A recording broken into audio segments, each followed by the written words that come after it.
Hello. Hello. Welcome to Mind Body Stuff. I'm Kali. I'm Bernice. How's everyone doing out there? How you doing? Did you have a good holiday? Oh, yeah, because you're going to be listening to it. We're just getting ready to do our holiday. You're leaving me. I'm leaving, and then she you works leave. one work day a week. No, and then I she don't. Leaves. You're only working 2 work days. 2 is a lot more than Monday, one. and I come back Saturday. You come back Sunday.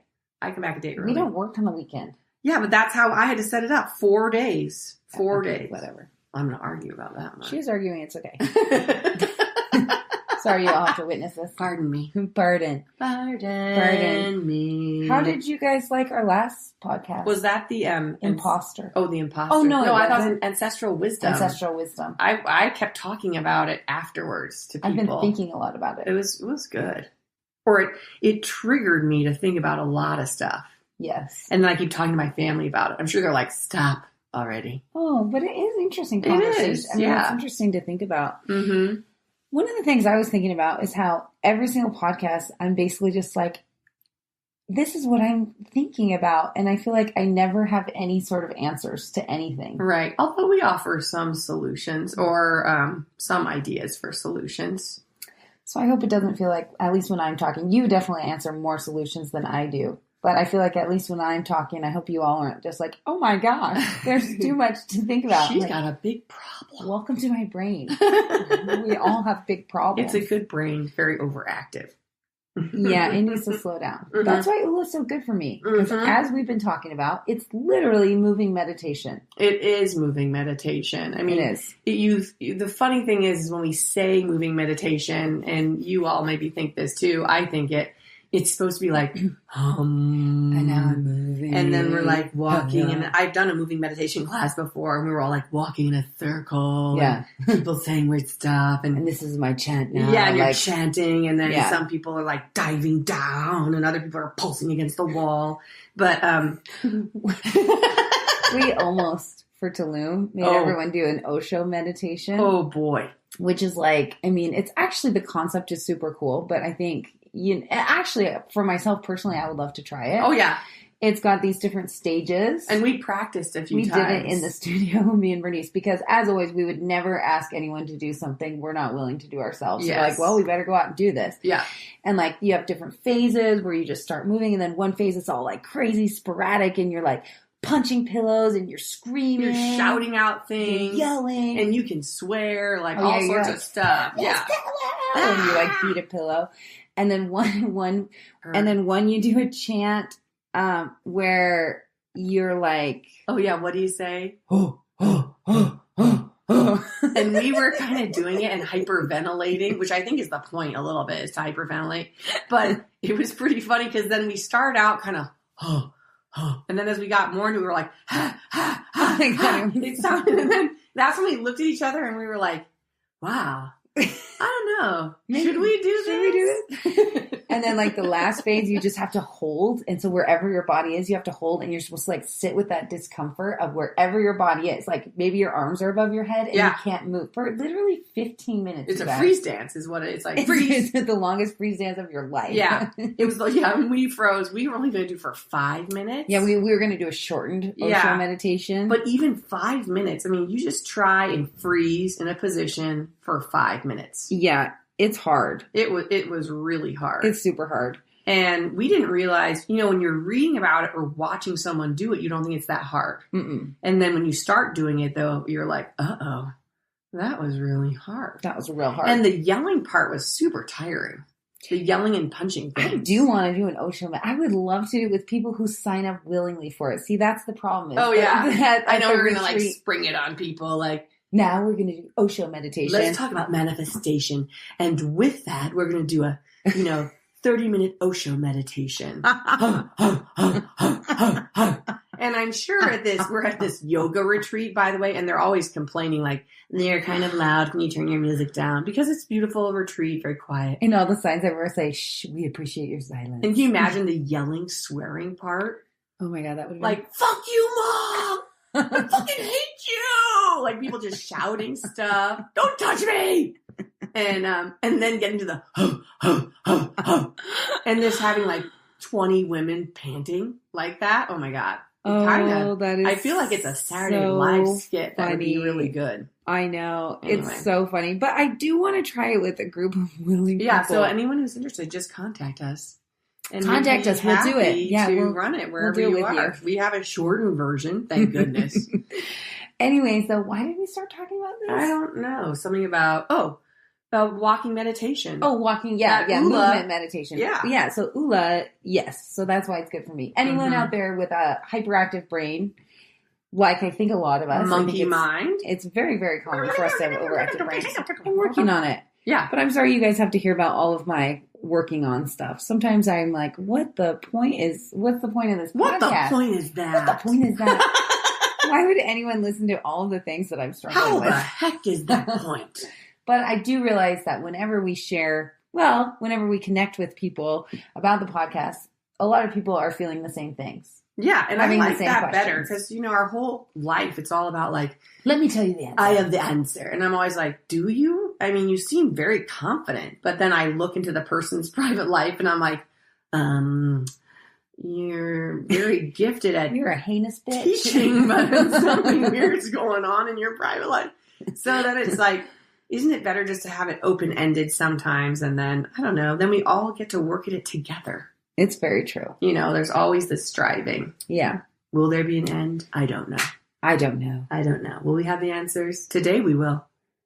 Today we will. Yeah. Oh, cool. No, I'm just lying. Give me some answers today. I got lots of questions. Please, somebody. Please, somebody. I said somebody. Somebody. Somebody and someone. I know, I heard that. I know, somebody. It's okay. So what are we talking about? It's a good, it comes from our song this week is called Flames. You guys will experience it soon if you haven't already. R3HAB. By R3HAB. But it's the 3 instead of an E. Just so you guys know. Tricky! Whoa.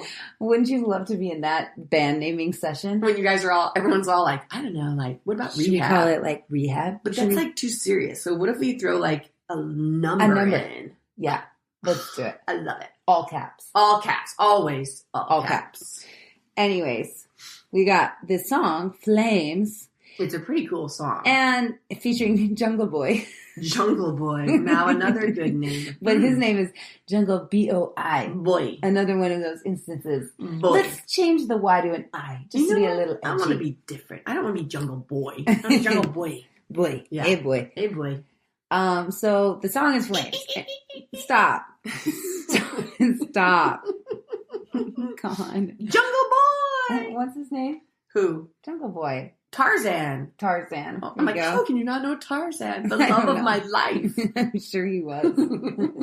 He will come to me through the trees. I often look up, just in case. Tarzan, is that you? I just got a perm. Do you like my new bangs? Do you think I would fit in Africa? God. I was just wanting to be like, you'll find me someday. Anyway, we digress. Enough of that. So the song is called Flames. Jungle Boy. Stop. It's called Flames. And it's about, like, it's this guy, and he's singing to somebody, and he's basically like, he's basically asking whoever it is to, like, just let him go. Like, when he decides to leave, like, let him go. Don't follow him. Don't come after him. And then to, like, light him up in flames or essentially, like, destroy him or the image of him or the love that this, person has for him and just kind of destroy it. Yes. And so it really got me thinking as I was thinking about the lyrics and the message. I was thinking about how this can relate to absolutely another song, another person, or how it can relate to ourselves and how we just, we have this drive, some of us, to either self-sabotage or to sabotage something else or a relationship or a career or whatever it may be before it can sabotage us. Mm-hmm. And so I thought we could talk about self-sabotage. Mm-hmm. Because I think it's a really interesting subject. It really is an interesting subject. And it's something we probably all partake in a little bit sometimes of, maybe not everybody, but how we self-sabotage. Mm-hmm. And what do you think of when you say self-sabotage? Right. So what do you think of when you say it? Well, I think, I have an urge to quit things. Mm-hmm. And I think for me that is that is a little bit of a self-sabotage mechanism, because it's like, or, maybe not self-sabotage, but I guess kind of self-sabotage, but to be like, I'm going to quit this before it can end. Mm-hmm. Or like, because sometimes the end of something is really scary. So like a fear of failure or something, or a fear of failure. So or why not just stop it? Or a fear of success, or a fear of getting sick of it. Yeah. Or a fear of, not liking it anymore. Yeah. And so sometimes for me, I'm like, I'm just going to quit now. I'm going to quit while I'm ahead. That's a common phrase, I think, for a reason, like quit while you're ahead. Mm-hmm. Because sometimes getting to the end of something is a really scary thing to do. Oh yeah, for sure. And I don't think we want to do that. So we're like, I'm going to kill it. I'm going to kill it before it can die. Mm-hmm. Yeah. Although I do that sometimes. And of course I still have to deal with the end. Mm-hmm. Because it still ended. Because I always think like, oh, well, I don't know. I procrastinate. I think that's one form of self-sabotage. Mm-hmm. And then I'm like, oh, it won't matter. And then either I don't do it or I finally do it. And it's still, if I don't do it, it's still painful. It is still painful, but don't you feel like you are the one to sabotage it? So then you feel like at least it's going to end on my terms. Oh, yeah. Good point. So it's about control. It's about control. Yeah. I think it all comes down to That's control. a good point. Yeah. And I think that's what this song is about for him. Mm-hmm. To be like, you're not going to break my heart. I'm going to break yours. You're right. Yeah. And just like, don't hate me. Don't love me anymore. Just like burn me up in flames. Yeah. Just I'm like not destroy, like forget about me. Right. Yeah. And he's pushing her away. Yeah, he's like, don't follow me. Yeah. Like, let me go. He says that so many times. Just let me go. Yes. And so what do you think about or actually better yet, like what is an example in your life where you feel like you've self-sabotaged? When I was younger, I wouldn't finish college. Oh, huh. And I wonder if it was about, of course, looking back with hindsight, I'm like, oh, how gifted you were. Like you weren't ready, or you need to do all these other things first. Or I wouldn't have met Mike if I had finished college, probably at the normal time. Sure. But I just wouldn't finish. Like it took me forever. Yeah. And I would like start a college and then I just wouldn't go to class. Mm-hmm. Like I'd start a few classes and then a month would go by and then I just wouldn't go back. Mm-hmm. And I think I was afraid of, maybe afraid of growing up. Oh, sure. Now that I look back on it, because we have such a weird upbringing in our culture. Mm-hmm. You're in school and school and school, and then you go to this college, and then suddenly when you finish college, you're supposed to know everything. Yeah. Or it feels like that. Yeah. Even though that's not necessarily true. Right. But it felt like that to me. And I was just like, I don't know everything. Well, I was just thinking about like for Rob, he also just stopped going to class. But he was going to school for like business and he hated business. Yeah. It's not what he was meant to do. So I wonder if there's something inside too that's like, if I finish this, then I kind of have to do this. Yes. Yeah. And I don't know if this is actually what I want to do. Time and energy. Yeah. And everyone's going to be like, so what are you doing with your degree? And they do that from the day, from day one in college. Like, well, what are you going to major in? Yeah. And I remember being like, I have no idea. Right. And I went through so many different majors. Yeah. How about film and TV? How about geography? How about archaeology? How about history?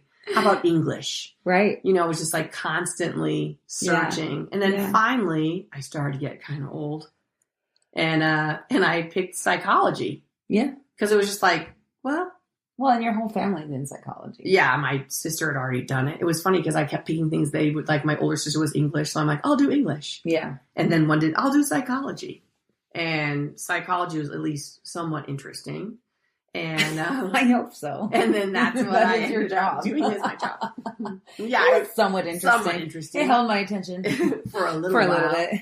And but until I ran away to New Zealand with that sexy man. Hello, he was a Maori man, as we've already talked about. But that was a big deal because I got a lot of flack, from everybody, and it was sort of self-sabotaging. Do you think you've ever sabotaged something really good because you were afraid of like how it would end, or you were afraid of it kind of sabotaging you? Mm-hmm. I think I worked at this great little, cause I love history too. Well, I just love knowledge. I think knowing things. You do love knowing things. I love knowing things. Her little phone goes off constantly. Oh my God, news. I'm just like, oh my goodness, to know everything. Fascinating. What's happening now? And so I worked at a little museum on an island, and I was the assistant curator. Mm-hmm. And it was in Maine. And the nice curator lady gave me in charge of like the whole place. Like I loved it. I loved that work. I got to do research on all the families that lived on this little island, and then research on the lobster fishermen, the families around in the general area, and the whole history of the area. But then partway through the summer, Mike and I were getting along, and she was giving me more and more responsibility at the job. Yeah. And I was like, actually, I'm leaving tomorrow. Yeah. And that crushed her. Oh, yeah. But you know the best thing she did? She wrote me a letter. And in her letter, she said how much it hurt her. Mm-hmm. And that kind of stopped me from doing it.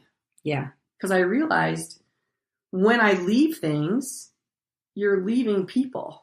Like you're leaving messes, or, you know, you're not, I wasn't wrapping them up. I was just like, I'm leaving the next day. Totally. And she was just like, it was a great letter. Like I saved it through all the years because it was super nice, but it was also chastising. Mm-hmm. Like you got to be aware of how you're affecting people. Mm-hmm.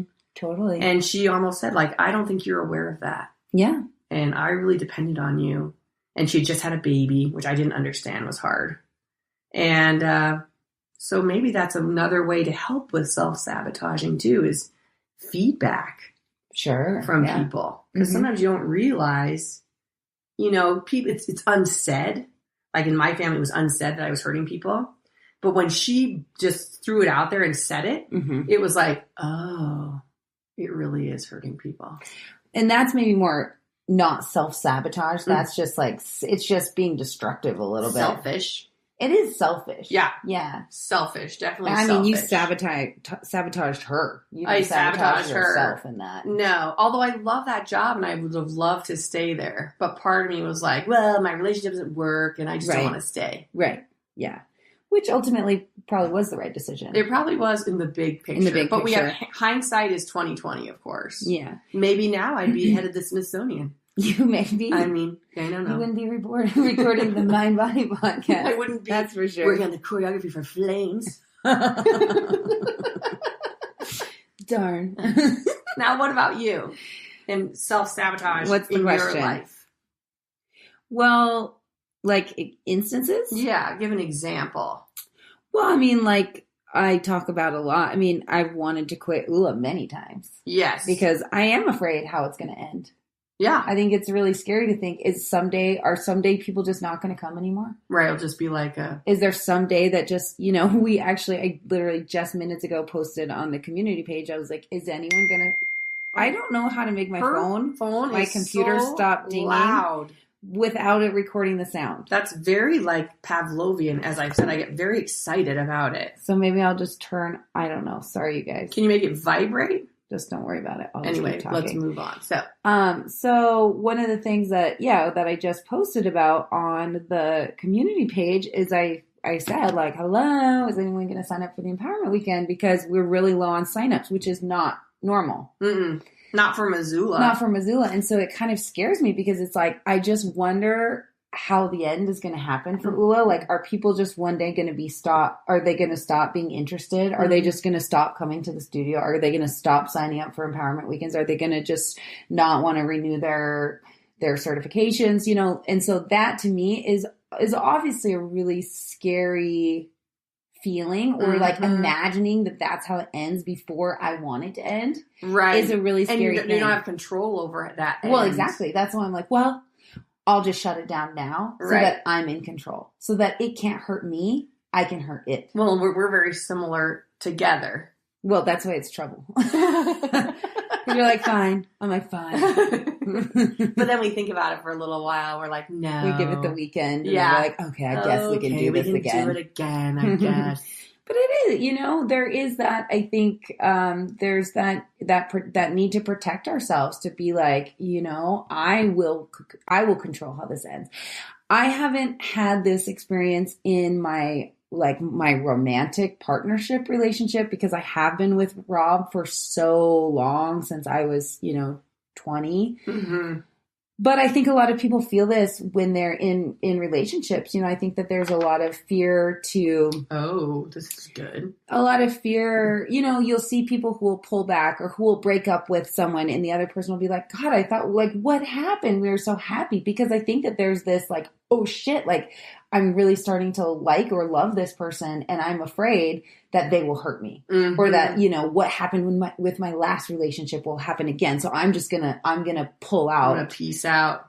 Yeah. Yeah. Before this person can break up with me or before we fall out of love or before we get sick of each other. I think there's also this like, I think some people like that serial dating thing too, because you never fully have to connect or commit. You can just like, as soon as it's not super fun anymore, then you can get out of it. Out because there's that fear. Like, I think it's scary to think about what if I fall in love with this person and they fall out of love with me, or what if I fall out of love with them? I mean, that's a scary thought. Oh, that's a super scary So I think some people are just like, you know what? Nope. I'm gonna quit before it can get bad. Play it safe. Yeah. Mm-hmm. Which I don't blame them for at all. And like I haven't had that in my romantic relationship, but I've had that with friendships. Oh yeah. I've had some seriously painful friend breakups where I, to be totally honest, am much more cautious in my friendships now. I'm like, I will not let you ever.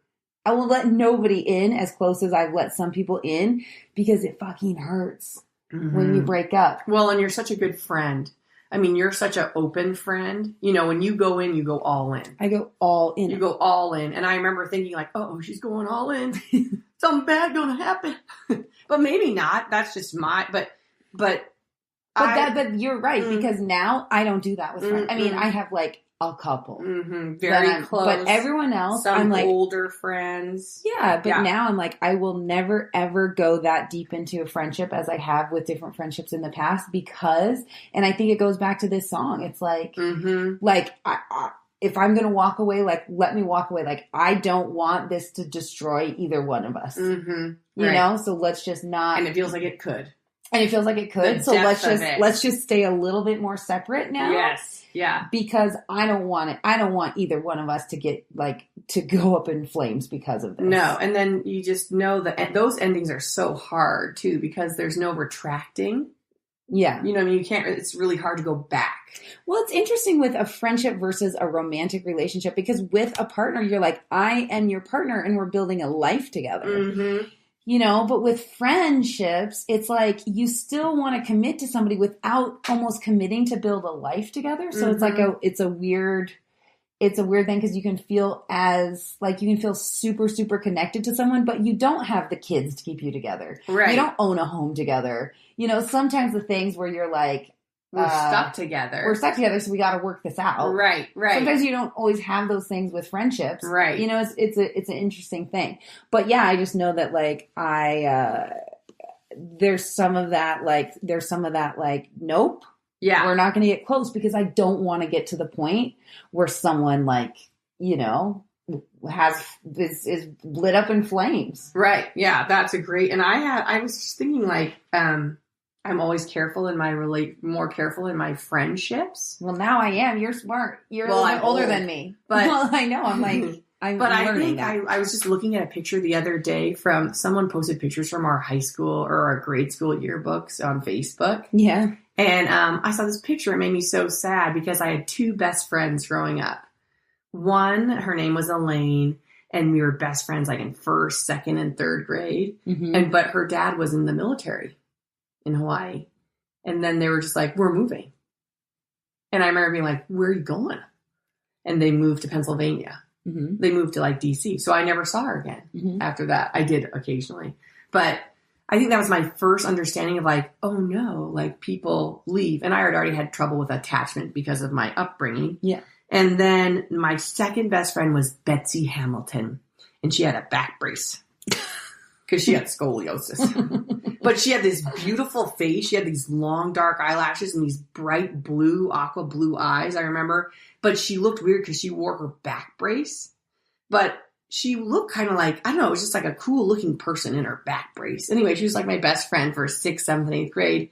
Her dad was in the military too. And then they moved. Yeah. And after that, it's been really, I was kind of like, uh-oh. don't put your eggs in one basket. Yeah. Because it hurts. So, it really hurts so bad. Like, and I was not that old, but I saw her picture, us on the stairs in 8th grade. And I'm like, that was my best friend. Yeah. And then I was like, and I remember like we all got together and that was the last night. And then they flew, in Hawaii, it's like, and then they fly off and then you're like, bye-bye. Left on this island. I'm still here. So, it's weird how you learn that those types of behaviors to protect yourself. Yeah. Yeah. Totally. Yeah.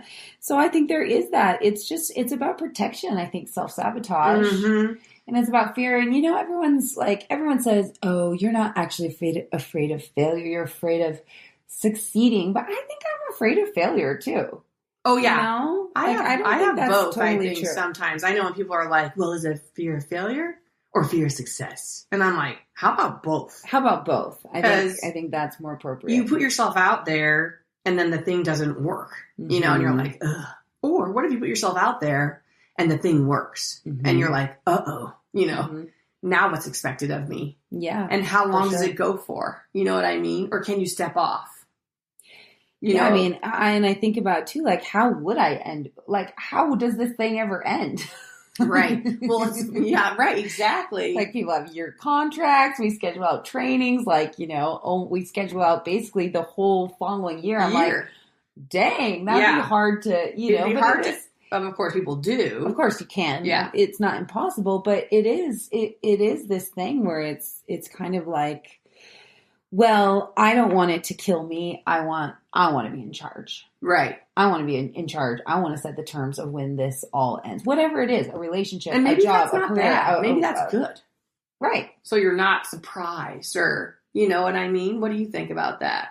Well, I think you have to be really clear why you would want to end it. Are you ending it out of fear, or are you ending it because you're really ready to move on to something else? Right. And maybe you have something else. Like now I'm, whatever. Wow, my interests have totally changed and my heart is it's just telling me to be doing this other thing. Well, then yes, you should probably end what you're doing. Right. And go to that next But thing. if you want to end it because you're afraid that it's going to be too painful if it doesn't work out, or if you're not good enough, or somebody, you're afraid someone's going to fall out of love with you, so you're just going to end it. I think those are different. Does it mean you stay in something that doesn't feel good? No, but I think we need to look at the reason that we want to flee, the reason we want to be the one to destroy something, to sabotage something, and say, where is this coming from? Is it out of fear? Is it out of a lack? Or is it because I really am being called to do something else?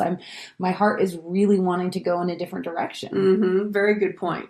Yeah, I had that. I was surprised when I got married. Everyone was like, I bet you won't stay faithful. Oh, because of just you told me that my youth or whatever, and your track record, my track record, and the old notches in your belt. Thank you, John. And Brad, and Scott, and Steven, and Travis. What a time I had. Anyway, people were surprised. They were all kind of looking at Mike, even though Mike, he seemed very successful in that department with the ladies. Doesn't matter, but they were all kind of looking at him like, good luck there, bud. But through the years, I was so surprised that I could stay faithful and engaged. But I did have a hard time. I almost self-sabotaged. It was probably like 10 years into the marriage, 10 or 11 years, and the kids were like, I don't know, it was still struggling, like 3, 5, and 7. I mean, it was just a hard time. And I thought you got engaged. I thought you got pregnant with Joe on your honeymoon. Yeah, I did. So she was like 9, maybe 9. Maybe they were younger. Anyway, one was 3. It doesn't matter. Sorry. 3. I just kills me off. My brain sees a time. It wasn't like, it was like 3. Whatever. 6. We get it. They were little. Sorry. Anyway, I interrupted. I went to graduate school at the time. And it was tough to be in graduate school. Oh, God. And I'm with a bunch of people that are like, I was probably 38 and everyone was like 28, which is fine. But nobody had kids. And I felt like I was always kind of struggling to, balance that part out and do all my work. So what happened was that got to be a stressful time. And then there was a person in my graduate program who I was like, and they were starting to pursue me actively. And I remember being like, I could you know, because also you're at that stage where I'm like, am I still attractive to totally other men? Mm-hmm. And so I felt like I could have self-sabotaged at that point. Yeah. And I had to really sit myself down and be like, hey, this is your life, and you're going to give it up and for a short-term reward, right? Basically. Right. And I already knew the history of this particular person and that they always went for married people. Mm-hmm. That was their history too, because we happen to be in the psychology department, so we're all like, I know your history. Right. You have trouble with attachment, you know, or whatever, commitment. Totally. And so it was like, you better be clear, B, because you already know that this person is not going to be a committed person. Yes. And so I almost self-sabotaged at that point, and I had to really look at where that need was coming from, and kind of identify it, and then get help for it. Yeah. Which was a good thing at the time. Yeah. And kind of mind-blowing too. But I'm sure. And I think sometimes those situations, they feel like they can give us clarity. Yes. You know, like, oh my gosh, like it really makes you prioritize and figure out, what do I want? Yes. Right. Yeah. You know? What do you want? And the thing is, when you have these little children too, it's like it's not just about you anymore. Right. Yeah. Right. You have these people looking up to you. And needing you. And then I'm like, how do you figure that out? Oh, yeah. You know, with these little children, and then, you know, and I think sometimes self-sabotage happens that way, where it's like you get this short-term reward. Yes. Where it's like, boom, like a burst of dopamine or whatever. It is so much energy. Yeah. You know? So much energy. So much energy. And then afterwards you're like, uh-oh. I don't think I want this. I don't think I want this. Yeah, exactly. And you have to kind of think about, okay, maybe that helps with understanding why I want to self-sabotage. Yeah. And if I really want to do this behavior. Now, you might really want to do it. That's okay. But at least you took the time to do it before you just went and did it.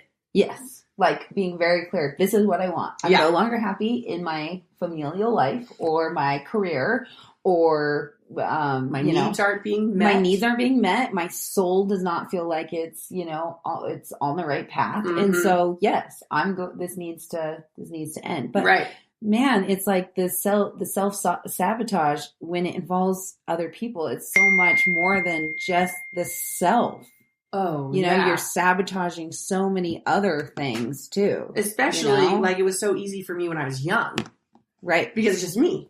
Yeah. And maybe a person I hurt, you know, or something. For sure. But not a husband of 10 years and 3 small children. No, because then you start realizing that this is a very different story. It's a very different than story. when I was doing it at a younger age. Yeah, absolutely. Yeah. And then it was like, oh, okay, yeah, this is a different story. But sometimes you have to get scared a little bit to realize how impactful your decisions can be. Yes, right. You know? Yeah, you do. You have to scare yourself. You do have to kind of scare yourself a little bit. Yeah. And then I think the way out of that too is like, you know, going back to Ula, it's like, yeah, but Kaylee, how many people would be affected by this decision because you're afraid of how Ula's going to eventually one day end. Mm-hmm. Right. So then you're always preparing for it too. Yeah. In a weird way. You know what I mean? Like, well, I'll prepare for it. Right. But so my fear would be controlling enough to then take away the joy that Ula can bring to so many people. I like what I do. Yeah. It's a great, I mean, who else gets to do this stuff? So it's kind of like, well, I just have to then stop. And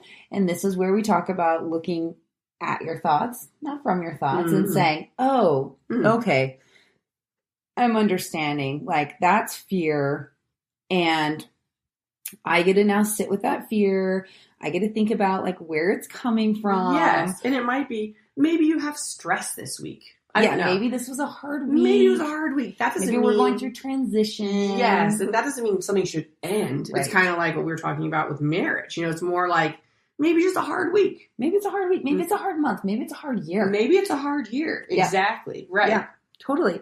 But is it worth giving up on because it's not feeling euphoric? Yes, that joyful. I don't feel joyful this week. Yeah. And I think for someone like me, commitment is so necessary because I can be flighty. Mm-hmm. And so it's really important for me to have that commitment because it doesn't allow me to quit so easily. Right. You know, like because people depend on you. Well, yeah, but or you just have responsibility. Like when we open this new studio, it's going to be a lot harder for me to be like, well, I guess I'm done. Right. Because we're like investing massive amounts of money and time and energy, and other people are going to be collaborating. It's really not just going to be the ULA space. It's going to be a space that is a collaborative a number space. Of businesses. So so for someone like me, it's important, like if I weren't married to Rob, it would probably be a lot easier for me to be like, I'm done. Yeah. Right. But it's like, so a commitment, being locked into something is good for someone like me who can be like, well, I'm going to quit when it gets hard. Right. And I see that with Huxley. I'm sure I'll see it with the other kids too, but it's so hard to see when your kid is challenged by something and then wants to quit. Yes. And it's so easy for me as a parent to be like, don't give up just because it's hard. But I'm like, look at me. I want to quit everything that feels hard. Oh, I know. That's the race kids, again, we'll talk about it, but I see all the different ways of dealing with that type of behavior. Mm-hmm. Because, of course, kids have to start something new like every freaking day. It's like, then you're going to learn the alphabet. And now you're going to do this. And then we say, how about a sport? Right. How about you want to do soccer? Yeah. And then you see all the kids. I mean, it's hard to do stuff that you've never done before, and your body doesn't work real good. No. It's not like a grown-up body that you're used to all the limbs. You have control over. Yeah. You've been in it for a while. You're kind of used to it. Yeah. Their little body, I mean, literally, like, Huxley just learned to walk, 3.5 years ago. Yeah. And now we're like, would you like to play soccer? Right. I think that it's just, and we're even watching someone like Ray in 7th grade, because now he's 6 feet now. He's grown like 4 inches in the last 2 months. Poor guy. So then I'm like, why are you falling down? Because it's like, he's not used to these limbs. Right. And it's so easy then for the kids to be like, I quit. Mm-hmm. I fell down every 2 minutes in that game. Yes. Like, I'm out of here. I was ashamed. Yeah. Yeah. People are looking. Because suddenly you're doing these sporting things and your families are there. And, and so what do you tell your kids, at that point? Do you say, I mean, I learned from Mike, because of course I was in the mode of like, okay, quit. That's tough. Yeah, that does look hard. I wouldn't do that I would either. never do that, by the way. And but my husband's so good. He's like, no. He's like, this is teaching you life lessons. Right. Stick with it. Yep. It's going to be hard. You're going to feel uncomfortable. You're going to get ashamed. Yep. All those things where I'm like, why? They seem unpleasant. Well, it's so crazy with kids as a reflection of yourself too, because like for example, Huxley's trying to learn all her numbers. Not only is she trying to learn her numbers in English, but in Spanish. Oh. So we had a little advent calendar, and we were filling it with like green and red M&Ms yesterday. So I'd point to all the different numbers and be like, what's that? And she was like, 12. I'm like, it's not 12. What? It goes 18, 19, then what? She's like, 20. And then we go back to that one. I'm like, what number is this? 22. And I'm like, no, it's 20. Huxley, we just talked about this. And I could tell myself, I could feel myself getting frustrated, be like, why aren't you learning this? And so then, I made it unfun. Mm-hmm. Like, I ruined the advent calendar yesterday. There we go. Fun. I totally ruined it. I'm like, that was supposed to be such a fun little thing where we're like learning patterns for Piper. So it's like, this one's green, that one's red. This one is green. Piper, what is that one then? Red, like learning that. So then with Hux, I'm trying to be able to do all the numbers, which I think she should know by now. No. Okay, well, thanks for saying that, because I'm like, you should know this by now. Some folks do, as you know, as we all know, but maybe Ray didn't know his numbers real good till 2nd grade. Oh, right. Well, he turned out fine. So, but one of the things that I had to reflect on with myself was, why does this upset me? And then I realized that I have such a fear of being left behind. Oh, yeah. Like, I have in the class. Well, just in life. Oh. Am I going to be left behind? Right. Am I not doing good enough?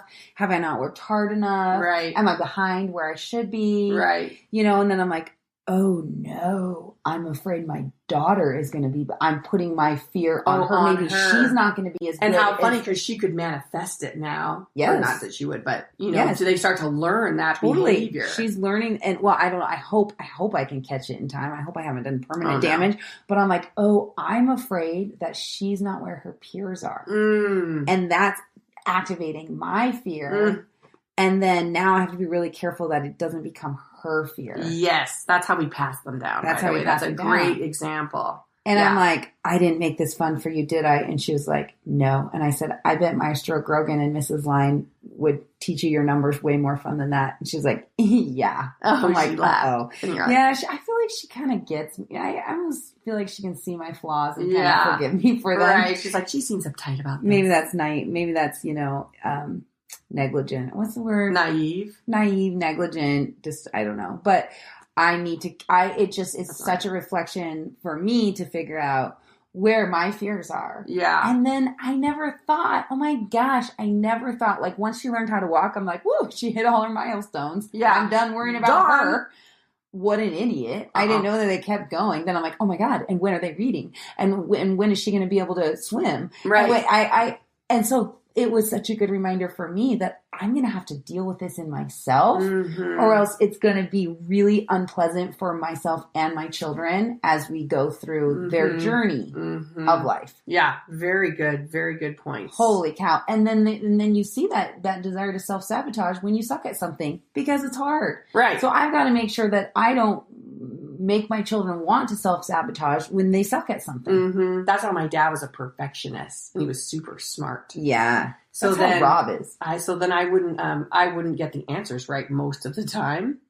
So I learned. Was he grumpy then? Yeah, he would get grumpy. Oh, that's kind of what I did. So then I learned not to ask questions. Oh yeah, in class because I didn't. Because you were afraid. I was afraid because he would be like, "What?"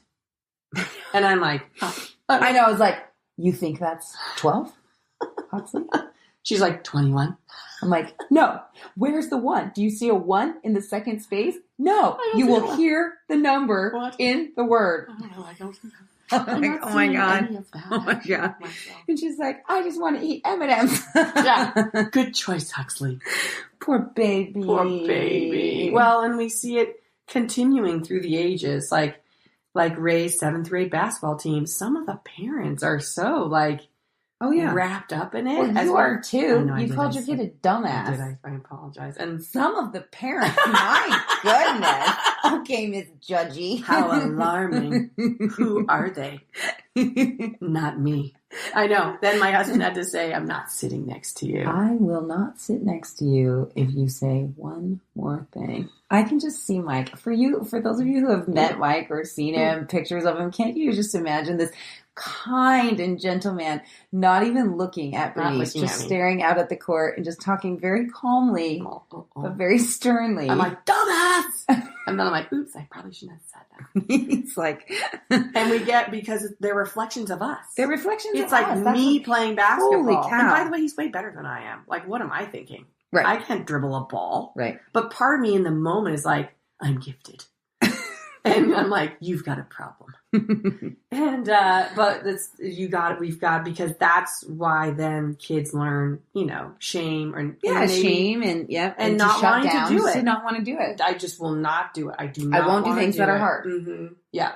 And I think that's what this comes down to. Even like with Ula too, I'm like, this is hard. It's hard. Maybe I'm just going to quit. And not every day is like a joyful day. No. Not every day is heinous. Some days are hard. Some days I hate Ula with a passion. And then I'm like, what are we doing? I know. It is not making any sense. Or I'm like, nobody likes us. I hate Ula. I hate everything. Quiet. I know. But that's life. That's life. It's life. And it's like, are you gonna give up when it gets hard? Right. Well, that's up to you to decide. But I think the question is it coming from a place of lacking a fear of shame, or is it coming from a place of my soul is literally calling me to do something else? Yeah, right. And it was this is no longer serving my highest potential, my highest good, my dreams. Right. And that's where we should be making our decisions from. And that was the mistake I was making, because watch out, because sometimes the dopamine talks to us And when I was considering that time in my marriage, it was saying, this is your soul. It really wants this. You feel this drive. You know, like, no, that's your clitoris. That's just not your soul talking. It's feeling is in your sacral. It's your sacral chakra, and she's dominating right now. So you're gonna have to put a little damper on that. Hush now, my friend. But then even saying like, but now what does this look like? Right. You know, in terms of my life. Let's play this out. Let's play this in out our heads. In our heads. Just not a little in real bit. Life, in our heads. In our heads. Before we make these decisions. Right. Let me play it out. And I think that helps a lot because we do get confused by the dopamine release. I think sometimes where you're just like, I think this is it. I do that a lot sometimes where I'm like, yes, it feels very good. I should buy that right away. You know, kind of like a retail therapy or something like that. Yeah. Good point. And then afterwards I'm like, why did I do that? But at the time I felt it. Right. I did feel it. Right. But it's kind of like you were saying today, we're sort of we're the captors of our feelings sometimes. You know what I mean? Like, whoa, ho, ho, ho, you know? So it's just a good thing, like you're saying, to reflect. Yeah, it is. It's an interesting topic. I think for you guys out there who want to just think about like when and where do you feel the need to just kill something or sabotage something before it can hurt you? And what are your methods of sabotage? What are your methods? And we all have different ones. Totally. And who's it going to affect besides just you? Yes, right. Exactly. You know, and is this a short-term thing? Is this in the moment that you're feeling like, you know, this is the right decision? Answer. Yeah, this is the answer now. Maybe but like, I'm unhappy. What are the consequences of this action in a week, in a month, in a year? Is that really what you want? You know, just making sure that we always stay in alignment with what we do want rather than what we don't want. What is the highest good? How can we continue on our path rather than thinking about, this sucks, I don't like this, you know. This is hard. I've been feeling lonely and depressed for a while. Right. I think if I do this, you know, I'll feel better. And maybe you will. But be clear about why you're doing it and what the consequences are of the behavior. Yeah. Yikes. Kind of a big one. I know. I guess I'll be a runner again. I hate running. Me too. I could be a skipper. You could, actually. I'm like, could she? Like, yeah, maybe you could. Like skipping. I could see you as like a skipper or like couldn't you be like a jump roper? I'd like to jump rope. I've tried. You could be good at jump roping. Maybe I could. I'm not good, right? I'm good at regular jump roping, but not like the tricky stuff. You know what would be awesome is your new permed bangs just bouncing up and down when you jump. Awesome. They're not going to last that long, so enjoy them while they last. Oh, I am. I'm enjoying them every day. Well, thanks for listening, and hopefully this has been an opportunity for reflection in your own lives. And remember, if you like us as people, if you like us as podcasters, please like, subscribe, give us a review. This is what helps us keep it on. Yes, we love talking to you. Well, we're really talking to each other, but we hope that you're energetically I feel like you're with out us. There sometimes. I feel, very special that you're listening. I know. I feel like sometimes I can feel you. Yeah. So thank you. Thank you. Have a great week, everyone. Bye. Bye.